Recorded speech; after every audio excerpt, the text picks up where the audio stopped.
The video cut out for some reason, so I'm going to start again. Well, continue. So let's say I take a recording. In this case, this is a recording from a CD of nature sounds, and it's the sound of the ice on a lake breaking as a church bell rings. So the whole of that sample is actually stretched across the keyboard here. So it's all split up as if it was a kind of drum synth, like a bass drum here, or a hi-hat there, or a snare there.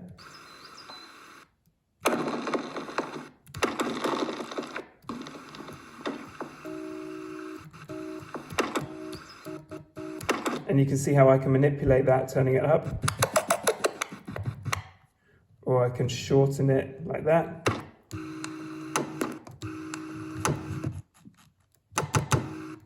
I'm showing you all this for a reason, because I had an idea that we could do another recording at Bates Mill, or do a party at Bates Mill using sounds from the mill.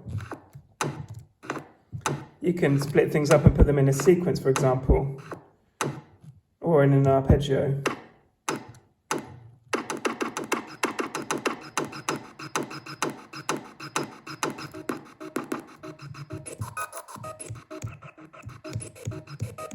I find particularly the sounds of birds to be really pleasing to pitch up and down. Do I have my animals here? Let's take a bird. Here we go. So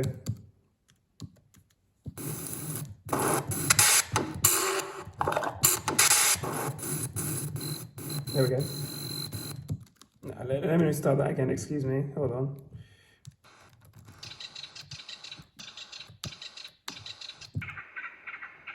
Pitching it down sounds amazing.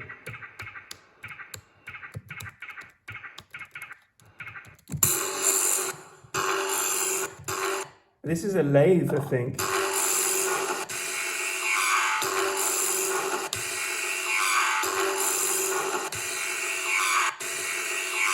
I mean, the song is already there. It's just...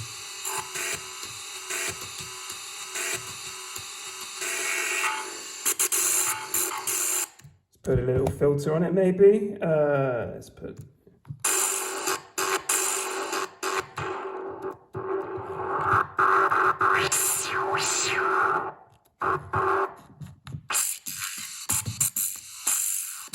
Then put that into a sequence. And there you have it, you got techno.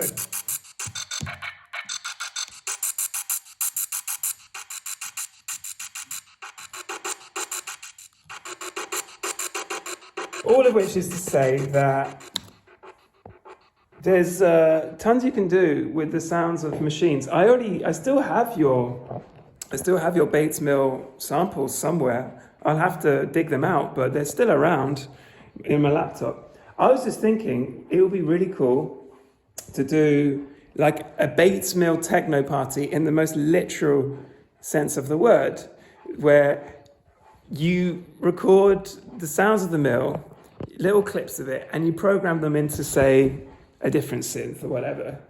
And then you invite lots of people to come and play with you.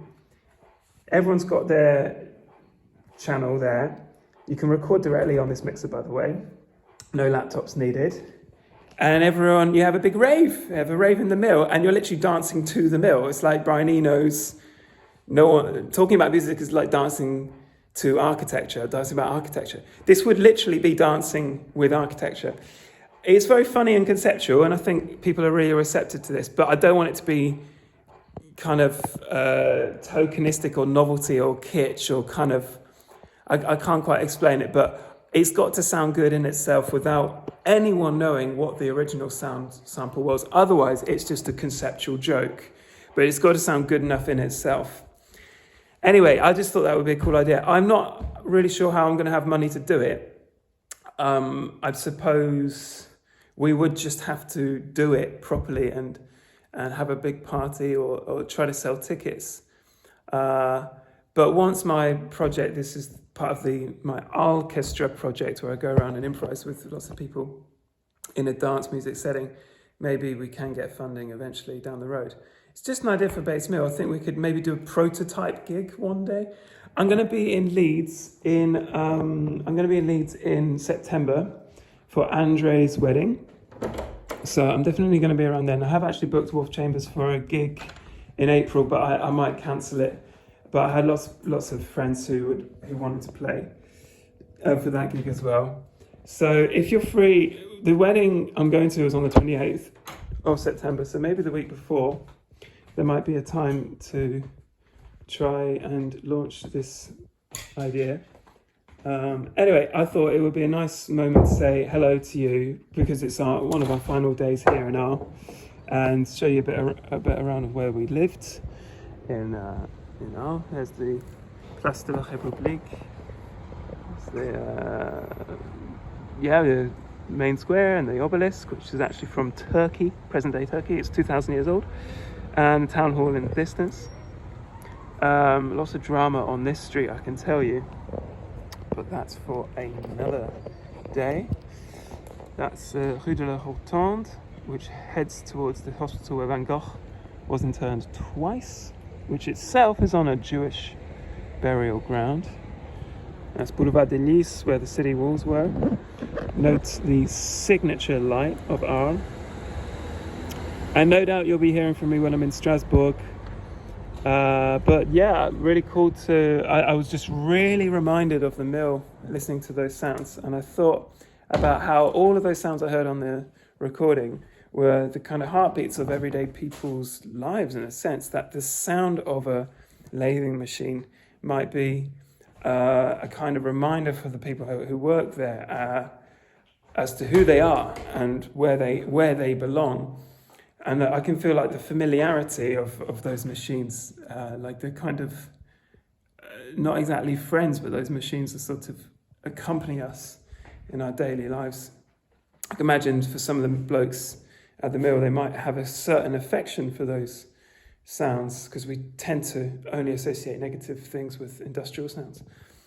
Well, it's a goodbye from me. Wow, 7 minutes, my goodness. Enjoy your new year. And I hope your car park is well after the wall broke down. You showed me a devastating picture of the wall collapsing. So yeah, I hope it's going to be a smoother 2024, my goodness. And really excited because I'm going to be back in Leeds so we can hang out again, no doubt, at some point next year, if not in Huddersfield. Well, ciao for now. Lots of love to you and Nigel. I hope to see you soon.